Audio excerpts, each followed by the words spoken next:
Welcome to civils फोड़ो UPSC PYQ series में आज हम पॉलिटी को देखने वाले हैं और पॉलिटी के अंदर हम देखने वाले हैं यूनियन एग्जीक्यूटिव एंड लेजिस्लेचर, जिसका पार्ट 1 है। इसमें काफ़ी सारे क्वेश्चन हैं, इसलिए हम छोटे छोटे पार्ट्स में करेंगे ताकि आपको देखने में आसानी हो एंड एग्जाम से ऐसा बर्डन ना लगे, राइट। सो इसके लिए हम करने वाले हैं। अब यहाँ पे दो चीज़ें आती हैं, एग्जीक्यूटिव एंड लेजिस्लेचर, राइट। क्योंकि पॉलिटी का तो वेटेज ही काफ़ी ज़्यादा है, प्लस पॉलिटी में ऐसा भी है कि आप अच्छा स्कोर कर सकते हैं, because majority of the questions will be from one book only, Laxmikanth. ठीक है। सो अगर आपने पीवाईक्यू वगैरह किया तो पीवाईक्यू से क्या होगा कि जो निटी ग्रिटीज हैं, जो स्मॉल ऐसे फाइन पॉइंट्स हैं जहाँ पे आपकी नज़र मोस्टली नहीं जाती बुक पढ़ते समय, वो जाएगी। ठीक है, वो आपको पीवाईक्यूज बताएंगे कि यहाँ पे ध्यान दो, यहाँ पे तुमने गलती करी है, राइट। और यहाँ पे ऐसे क्वेश्चन पूछे जाते हैं। ये वही उसी से पता चलेगा। टेस्ट में भी मोस्टली यही होता है कि आप जब टेस्ट लगाते हैं तो आपको क्या पता चलता है कि जब आप गलत करते हैं तो आपको लगता है ओ माय गॉड, यहाँ पे ये वाला गैप रह गया कॉन्सेप्ट में, मेरे नॉलेज में, डेटा में, तो इस चीज़ पे ध्यान देना था, तो फिर गलत नहीं होता। ये हम कर सकते हैं, right. So test and PYQs का सेम ही मतलब है, बट पीवाईक्यूज में ये है कि यूपीएससी ने जो पूछा है उसकी हमें एक एक्सपोजर मिलता है उसका। So it becomes very easy and important to go through the PYQs. ठीक है। सो चलिए स्टार्ट करते हैं, लेकिन सबसे पहले हम समझते हैं कि एग्जीक्यूटिव एंड लेजिस्लेचर क्या है, क्योंकि मैं देखा है कि बहुत सारे बच्चे एग्जीक्यूटिव एंड लेजिस्लेचर बहुत बात तक भी नहीं समझ पाते। क्लासेस करने के बाद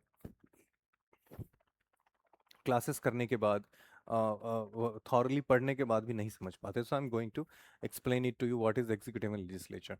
सो Indian state has three organs. ठीक है, द फर्स्ट इज, एक उसमें से फर्स्ट नहीं, एक जो है वो जुडिशरी है। ठीक है, तो इसमें तो डाउट ही नहीं है क्योंकि ये ओवरलैप ही नहीं होता। ओवरलैपिंग है एग्जीक्यूटिव में एंड लेजिस्लेचर में, and that's why here we have a problem. अब इसमें क्या है कि दूसरा जो पार्ट है वो है एग्जीक्यूटिव और एक है लेजिस्लेचर। ठीक है। अब एग्जीक्यूटिव जो है वो लेजिस्लेचर से ही निकल के आएंगे, राइट। क्योंकि एग्जीक्यूटिव की डायरेक्ट तो कोई एंट्री है नहीं, वो पहले लेजिस्लेटिव असेंबली में या फिर पार्लियामेंट में जाना पड़ेगा, फिर वहां से they can become executive. So executive का कोई अलग से इलेक्शन नहीं है हमारी कंट्री में, because we have a parliamentary system, we do not have a presidential system like US. US में क्या है, प्रेसिडेंट का अलग से इलेक्शन होता है, that is he is executive, तो उसका इलेक्शन अलग से होता है। पर यहाँ पे क्योंकि ये इलेक्शन हो रहा है सिर्फ एक लेजिस्लेचर के अंदर, एग्जीक्यूटिव का कोई डायरेक्ट इलेक्शन है ही नहीं, तो इसलिए दिक्कत होती है समझने में। तो सबसे पहले लेजिस्लेचर में कौन लोग हैं? सो लेजिस्लेचर में एक तो हो गया लोकसभा। ठीक है। सो लोकसभा में जो लोग हैं वो डायरेक्टली इलेक्टेड हैं।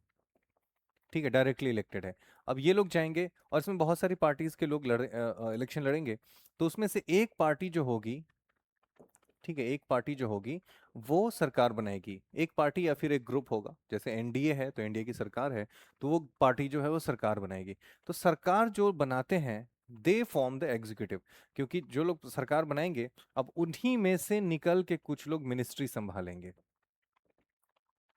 एग्जीक्यूटिव कहने का मतलब क्या है कि स्टेट का जो काम है कौन करेगा, और ये परमानेंट एग्जीक्यूटिव नहीं है। एक होता है परमानेंट एग्जीक्यूटिव, के अंदर भी एक परमानेंट एग्जीक्यूटिव है, जो कि जितने भी आईएएस ऑफिसर से लेकर के नीचे के जितने भी क्लर्क्स वगैरह स्टाफ हैं, दे आर ऑल और part of the permanent executive, क्योंकि स्टेट का काम करते हैं वो, right. That is why they are called permanent executive.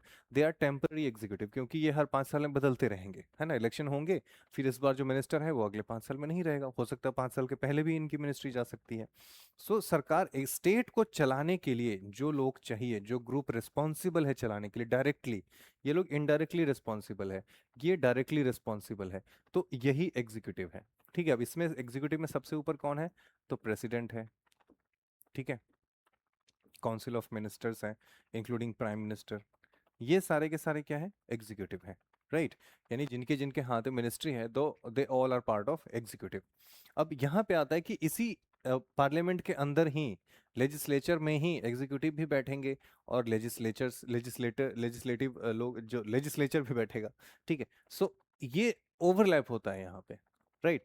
But the point is कि है तो एग्जीक्यूटिव अलग, प्रेसिडेंट सबसे ऊपर है, एंड काउंसिल ऑफ मिनिस्टर्स है इंक्लूडिंग पीएम, ये सारे एग्जीक्यूटिव है, वाइस प्रेसिडेंट भी है यहाँ पे एक्चुअली। ठीक है, वाइस प्रेसिडेंट भी है। ये सब है एग्जीक्यूटिव के मेंबर्स, और यहाँ पे अटॉर्नी जनरल भी, ये सारे लोग एग्जीक्यूटिव के मेंबर हैं, यानी सरकार चलाने के लिए। सरकार के अपना एक वकील भी है, attorney general, they all are part of executive. Right और जो बाकी जो बच गए यहाँ पे जो लॉ मेकिंग में हेल्प करेंगे वो है लेजिस्लेचर। अब यहाँ पे यही एग्जीक्यूटिव इन्हीं के साथ मिल करके लॉ मेकिंग करेंगे, लॉज बनाएंगे और इन्हीं के साथ वोटिंग होगी, फिर वो सपोर्ट करेंगे उनको या फिर अपोज कर सकते हैं। और जब वोटिंग हो जाएगी तो इसी लॉ को पॉलिसी के फॉर्म में इम्प्लीमेंट करने का काम इनका है।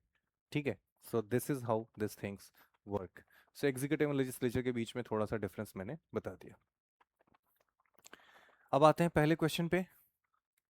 Under Article 191 of the Constitution of India, a person shall be disqualified for being chosen as and for being a member of the Legislative Assembly or Legislative Council of a state if the person holds an office of profit. Office of profit की बात हो रही है, ठीक है? तो किन किन कंडीशंस में? Office of profit under government of India, यानी गवर्नमेंट ऑफ इंडिया के अंदर अगर आप ऑफिस ऑफ प्रॉफिट होल्ड करते हैं तो भी आप डिस्क्वालीफाई कर दिए जाएंगे।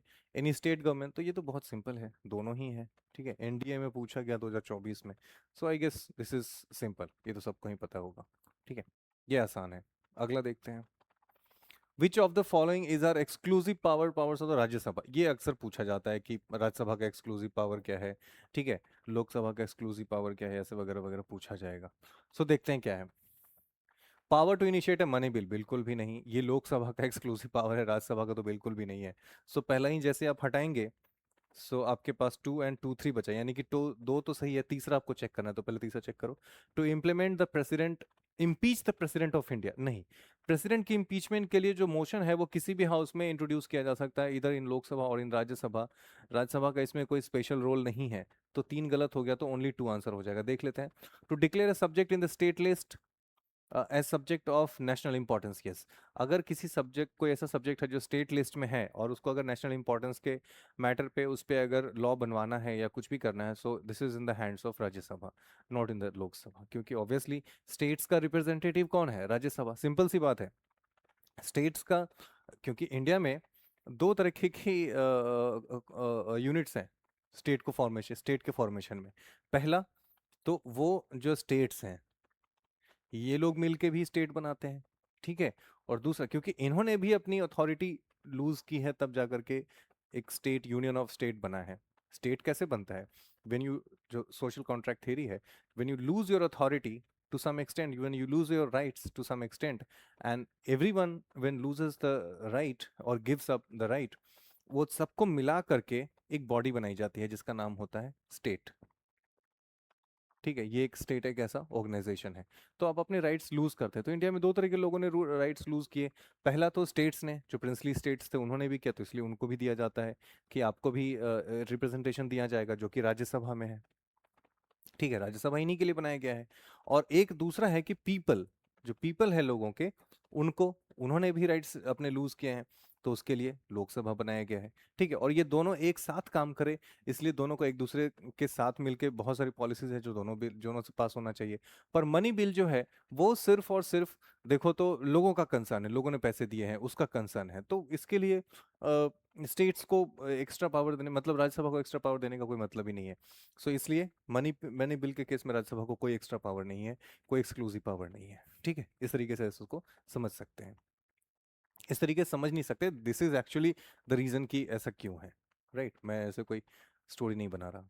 आर्टिकल 110 मनी बिल है, ठीक है, only Lok Sabha can introduce, Rajya Sabha can amend, sorry cannot amend, suggest changes. ठीक है, Rajya Sabha can recommend changes, Lok Sabha can recommend reject it. ठीक है, तो Rajya Sabha can suggest changes, Lok Sabha जो है वो उसको रिजेक्ट कर देगा, उसकी मर्जी है। ठीक है, उसके साथ कोई प्रॉब्लम नहीं है, लोकसभा आसानी से कर सकता है। Article 249, Rajya Sabha can pass A resolution with 2/3 present in voting, 2/3 members present in voting, अगर राज्यसभा में है तो, declaring a subject in the, वो जो जो लास्ट ऑप्शन जो सही हुआ है उसी की बात हो रही है, कि अगर ऐसा कोई सब्जेक्ट है जिसके ऊपर स्टेट लिस्ट में, जिसके ऊपर लॉ बनना चाहिए, तो राज्यसभा अंडर आर्टिकल 249 अलाउ कर सकता है पार्लियामेंट को लॉ बनाने के लिए। राइट, नेशनल इंपॉर्टेंस के केस में। आर्टिकल 61 इम्पीचमेंट ऑफ प्रेसिडेंट के बारे में है। ठीक है, can be initiated in the either house, special majority लगती है मोर देन 2/3, मिनिमम मतलब लेस, इक्वल टू और more than 2/3, not present and voting, इसके पहले वाले में हमने जस्ट देखा 2/3 जो था प्रेजेंट एंड वोटिंग था, यहाँ है टोटल स्ट्रेंथ का, टोटल मेंबरशिप का, and this is the highest majority. ठीक है, इससे ज़्यादा मेजोरिटी और कहीं नहीं लगती। सो 2/3 जो टोटल स्ट्रेंथ है वो चाहिए। अगर लोकसभा में पास करना है तो 545 का, और राज्यसभा में करना है तो 245 का। ठीक है, इससे फर्क नहीं पड़ता कितने लोग आए हैं वोट करने। If any question arises as to whether a member of the parliament has become subject to any of the disqualification mentioned in Article 1 or 2, who among the following is empowered to take the final decision? Article 102। सो अगर matter जो है वो schedule 10 के अंदर है, 10 schedule के अंदर है, 10 शेड्यूल के अंदर है, ठीक है, 10 शेड्यूल के अंदर है, तो ये जो फाइनल डिसीजन है वो स्पीकर का होगा या फिर चेयरमैन का होगा। ठीक है, और ये जुडिशियल रिव्यू के अंदर भी आता है।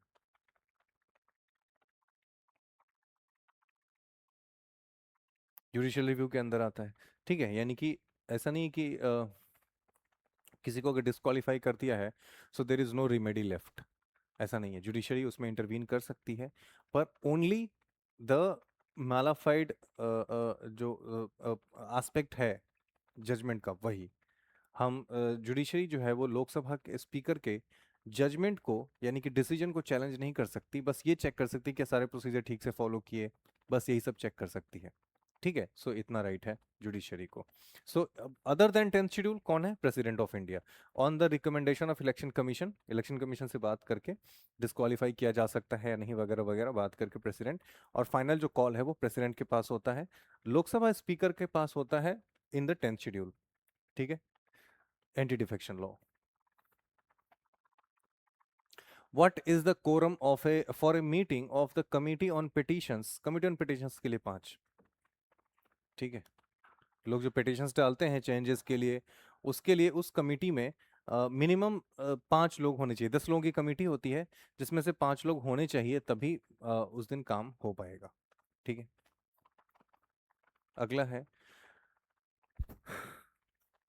ये बहुत ही सुंदर क्वेश्चन है, important and very very beautiful question. 2024 में पूछा गया है CGST में। ठीक है, जियो scientist. The President of India may specify race to be treated under the scheduled caste category for all purposes under the Constitution of India। Race की बात की गई है हमारे कॉन्स्टिट्यूशन में, कहीं भी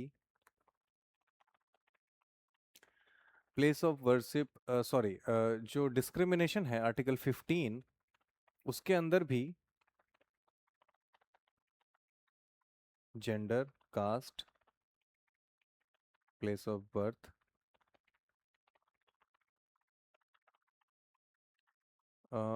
उसके अंदर भी रेस नहीं है। ठीक है, सो रेस के बेसिस पे, रेस क्योंकि इंडिया में रेसिज्म नहीं है, ठीक है, तो उसके बेसिस पे किसी को शेड्यूल कास्ट घोषित करना is not there, right. So ये पहला हो जाएगा गलत। द प्रेसिडेंट ऑफ इंडिया में specify race to be treated under, नहीं, रेस नहीं है। ठीक है, सो रेस वाला मैटर जो है वो गलत हो जाएगा। अगला जो है, द प्रेसिडेंट ऑफ इंडिया में specify a tribe to be treated under the schedule caste. अब देखो, ट्राइब जो है वो अलग होते हैं, कास्ट अलग होते हैं। ट्राइब जो है वो बैकवर्डनेस है, ज्योग्राफिकल रीजन होता है, सेक्लूजन है उनका, वो मेन स्ट्रीम में आना नहीं चाहते, उनका कल्चर अलग है। ठीक है, ज्योग्राफिकल लोकेशन, कैसे ज्योग्राफिकल लोकेशन में रहते हैं, ये सब चीज़ें जो है वो ट्राइब्स को डिफाइन करती है। शेड्यूल कास्ट में वो कास्ट है जो हिस्टोरिकली जिसके अगेंस्ट इनजस्टिस हुई है। ठीक है, सो ये दोनों को मिक्स नहीं कर सकते, so this cannot happen. Parliament by law can include a caste और tribe in the list of schedule caste. ठीक है, parliament by law can include a caste और tribe in the list of schedule caste. Yes, parliament can change it. ठीक है, दूसरा तो गलत है, parliament by law can include a caste और tribe in the list of schedule caste. So पहले क्या है कि जो ट्राइबल लिस्ट है या शेड्यूल कास्ट की जो लिस्ट है वो प्रेसिडेंट तैयार करेंगे, पहला लिस्ट प्रेसिडेंट आउट करेंगे। उसके बाद क्या होगा कि नेक्स्ट टाइम अब किसी को अगर ऐड करना है उसमें, so it will go to the parliament. ठीक है, तो पार्लियामेंट के पास ये पावर है कि वो इंक्लूड कर सकते हैं। So parliament by law can include can parliament by law can include a caste or tribe in the list of scheduled caste? Yes, जो लिस्ट है उसको चेंज किया जा सकता है, तो थर्ड सही होगा। सो ओनली वन सही होगा। इस पे कुछ डिटेल लिया है क्या मैंने? 341 शेड्यूल कास्ट, 342 शेड्यूल ट्राइब्स है, वो तो जस्ट आर्टिकल्स हैं। पर फर्स्ट इज रॉन्ग क्योंकि रेस का कोई कॉन्सेप्ट नहीं है हमारे पास। ठीक है। सेकंड है कि tribe to be treated under schedule caste category for all purpose under constitution of India. Caste और ट्राइब को हम मैच नहीं करते क्योंकि जो रिजर्वेशन का भी जो कॉन्सेप्ट है हमारा, रिजर्वेशन का भी जो कॉन्सेप्ट है हमारा, उसमें भी शेड्यूल एससी का जो रिजर्वेशन है इसका रीजन अलग है, एसटी का जो रिजर्वेशन है इसका रीजन अलग है, और ओबीसी का जो रिजर्वेशन है इसका रीजन अलग है। सबका रीजन अलग अलग है। ठीक है। तो आप ऐसे मैच मिक्स नहीं कर सकते सबको क्योंकि सारे अलग अलग ग्रुप्स हैं। सो ये भी गलत, ये भी गलत हो गया, और ओनली ये सही होगा। इसको भी थोड़ा और क्लियर लिखना चाहिए था, parliament by law can include a caste in or tribe in the list of schedule caste. इसका मतलब अगर ये है कि शेड्यूल कास्ट की जो ऑलरेडी लिस्ट है उसको अमेंड करके पार्लियामेंट उसमें ऐड कर सकती है, सो दैट इज ट्रू। ठीक है, इन दैट केस ये सही है, और आंसर इसका सिर्फ ए हो जाएगा। Article 341 schedule caste, article 342 schedule tribes. Next देखिए, which of the following statements is the correct as per the Constitution of India? The Parliament of India has the power to make provision with respect to delimitation constituencies. अभी delimitation भी होने वाला है। So obviously Parliament is, only Parliament has that power. The validity of a law made by the Parliament of India with respect to delimitation of constituencies shall not be called in, yes, delimitation का जो power है वो सिर्फ parliament के पास है, और उसके ऊपर किसी भी कोर्ट में कोई क्लेम नहीं है। ठीक है, वो क्यों है? क्योंकि डिलिमिटेशन जो है वो वोटिंग से रिलेटेड है। ठीक है, कि कितने लोग कहाँ पे वोट करेंगे, कौन सी कॉन्स्टिट्यूंसी में आएंगे, और ये सारा राइट सिर्फ पार्लियामेंट को दिया गया है। लोग खुद से चूज करेंगे, तो उनका जो जजमेंट है वो फाइनल है। ठीक है, उसमें जुडिशरी कुछ नहीं कर सकती। सो बोथ सही है इसमें, इसलिए सी इसका राइट आंसर हो जाएगा। ये भी सी। जियो साइंटिस्ट में पहले देखो, इनिशियली जियो साइंटिस्ट का जो पेपर आता है 2020 में स्टार्ट हुआ है, 2020 का अगर पेपर देखो तो आपको लगेगा कि व्हाट ए चाइल्डिश क्वेश्चन, बहुत इजी इजी क्वेश्चन पूछे जा रहे हैं। और अभी देखो कैसे क्वेश्चन पूछे जा रहे हैं, क्योंकि बहुत सारे लोग अब सीजीएसई का पेपर फिल कर रहे हैं, तो ऑब्वियसली उसकी वजह से। डिलिमिटेशन आर्टिकल 327 में मेंशन है। ठीक है, law related to delimitation shall not be under judicial review. ठीक है, सिंपल सी बात। Which of the following statements is not correct with respect to types of questions asked? ये तो बहुत ही frequently पूछा जाता है, और CGSE में पूछा गया है। A starred question is the one which only a written answer is given. Starred question वो है जिसको written नहीं oral answer दिए जाते हैं। ठीक है, तो पहला गलत हो गया। क्या पूछ रहा है, सही कौन सा है इसमें? Not correct पूछा है, तो पहला ही हो गया। A short notice question is the one which relates to a matter of urgent public importance. Yes, short notice question का मतलब बहुत ही अर्जेंट चीज आ गई है। तो जो स्टार्ट अनस्टार्ट क्वेश्चन जो है वो काफ़ी लंबी लिस्ट होती है उनकी, उनके लिए पहले ही आपको नोटिस देना होता है। पर अगर सडनली कुछ ऐसा इंपॉर्टेंट मैटर आ गया जिसको डिस्कस करना चाहते हैं लोग, पंचायत बोल रहा हूँ, पार्लियामेंट में, so they can give a short notice. ठीक है, तो उसमें इमीडिएट मैटर को हम ले सकते हैं।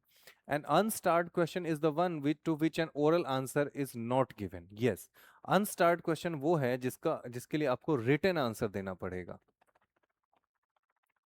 Actually unstarred is, इसको कहना नहीं चाहिए, इसको नॉर्मल, ये डाउट इसलिए होता है क्योंकि अनस्टार्ड को हम नॉर्मल नहीं समझते। अनस्टार्ड वो क्वेश्चन है जो नॉर्मल क्वेश्चन है, जिसके लिए रिटर्न रिप्लाई चाहिए। स्टार लगा देने का मतलब होता है कि अब उसका ओरल रिप्लाई होगा।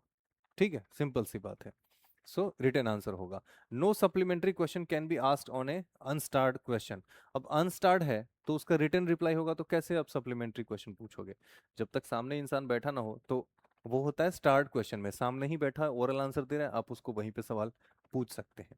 सो A is the wrong option, so A is the right answer. ठीक है, ए गलत है तो यही ए सही हो जाएगा। स्टार्ट क्वेश्चन ओरल आंसर देते हैं, सप्लीमेंट्री क्वेश्चन इसमें पूछ सकते हैं, आर अलाउड। अनस्टार्ट क्वेश्चंस जो कि रिटर्न आंसर देना होता है, no supplementary question. Short notice, oral answer.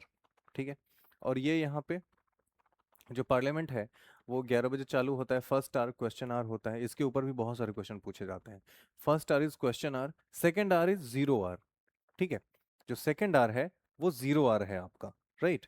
अब जीरो आवर क्वेश्चन आवर में क्या है कि यहाँ पे आपको क्वेश्चंस पूछने के टाइम मिलते हैं, यहाँ पे फर्दर क्वेश्चन पूछने के चांस मिलते हैं आपको, राइट। सो राज्यसभा में 12 से 1 है और 11 से 12 है।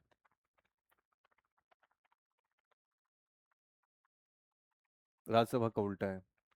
Notice required 15 day in advance, same day by same day by 10 AM, zero hour के लिए, ठीक है। Legal status mention in the rule of procedure, Indian innovation है ये, जीरो आवर, ठीक है। Response minister must answer, minister जो oral answer है, ओरल क्वेश्चन है, उसको अगर नहीं भी आंसर दिया दैट्स ओके।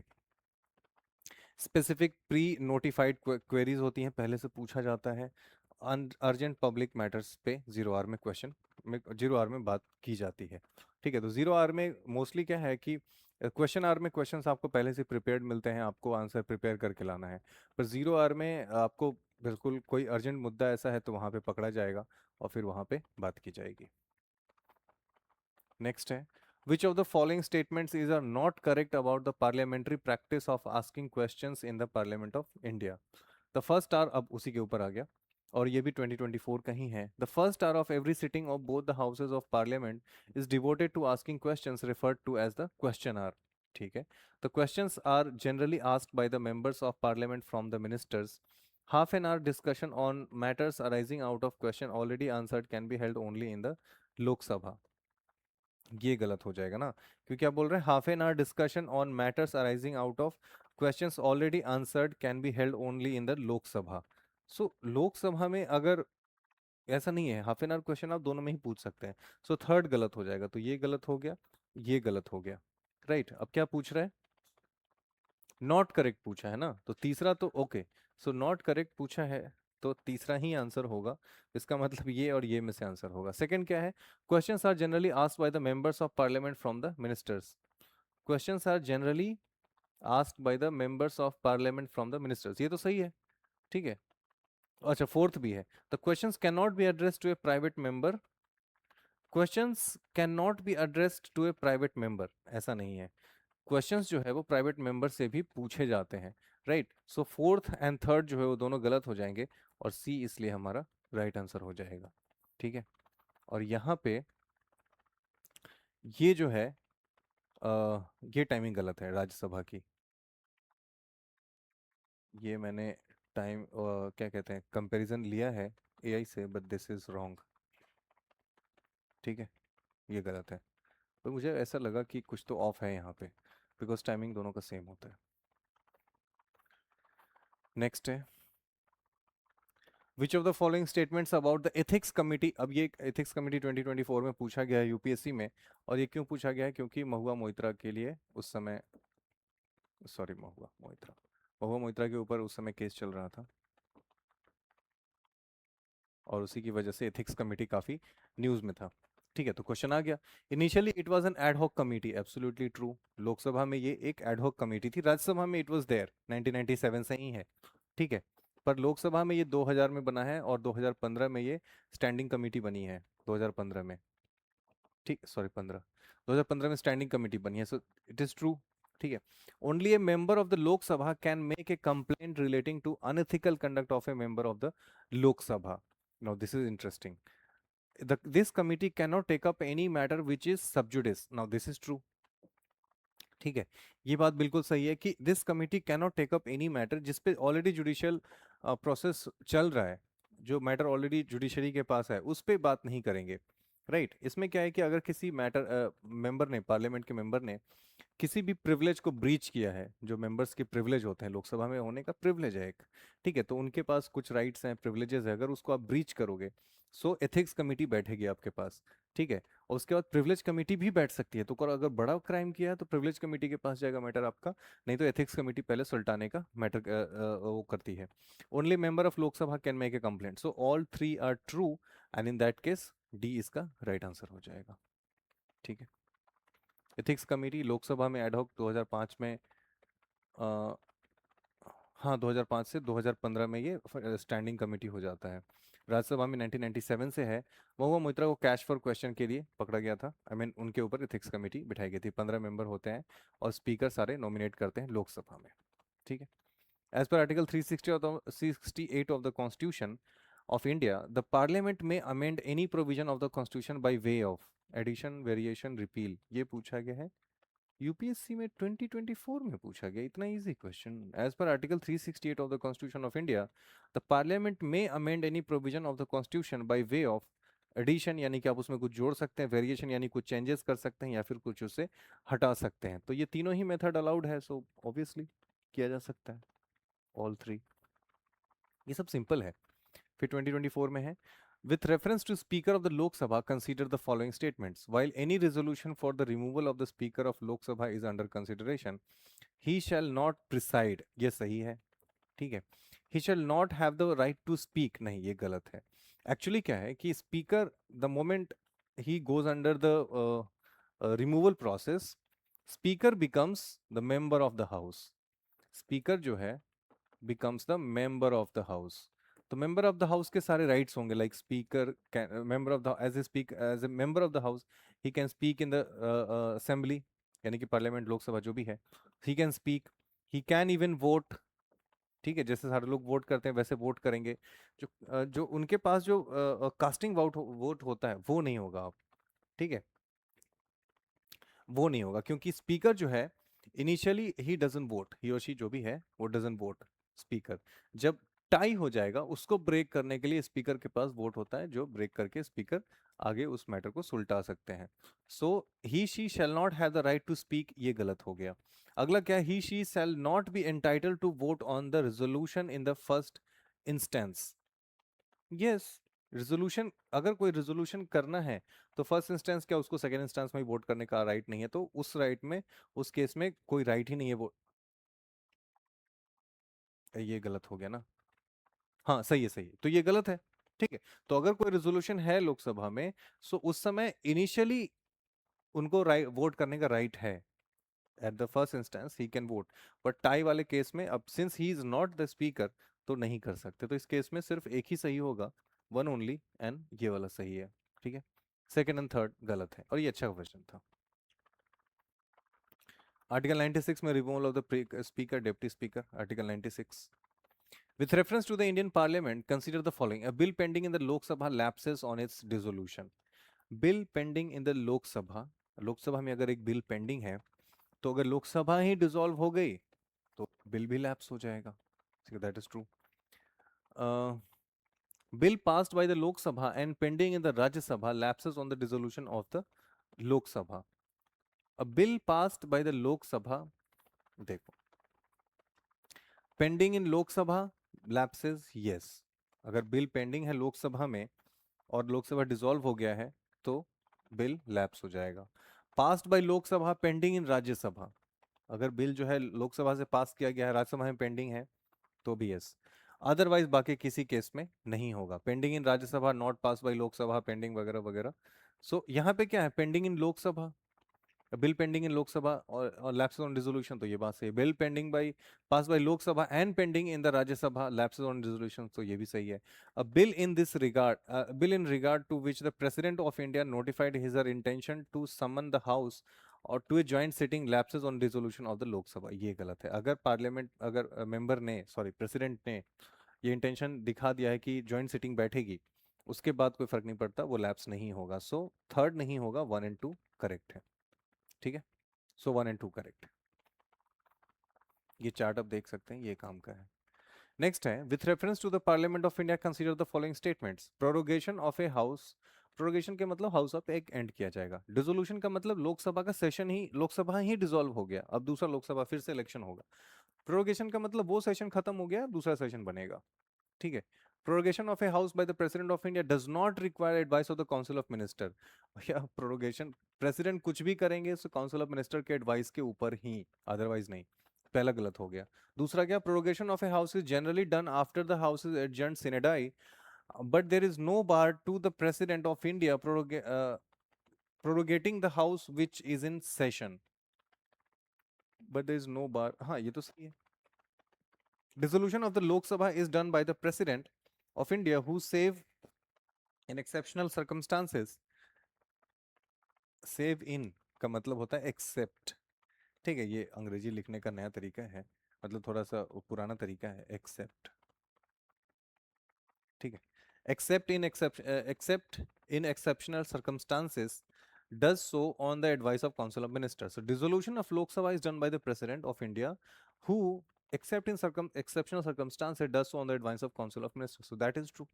तो ये सही है, दूसरा गलत है, यानी कि सी। पहला गलत है, सॉरी, 2 3 सही है, सो इसका आंसर हो जाएगा सी। ये तो काफी सेल्फ एक्सप्लेनेटरी है। Article 85(1) empowers the president to summon each house of parliament to meet at such time and place as he thinks fit। यानी कि लोकसभा के जहाँ पे बिल्डिंग है उसके बाहर भी मीटिंग कराई जा सकती है, लोकसभा का सेशन चल सकता है। ठीक है, क्योंकि प्लेस भी लिखा है, तो जहाँ पे प्रेसिडेंट को लगता है कि यहाँ पे फिट प्लेस है, वहाँ पे मीटिंग कराई जा सकती है।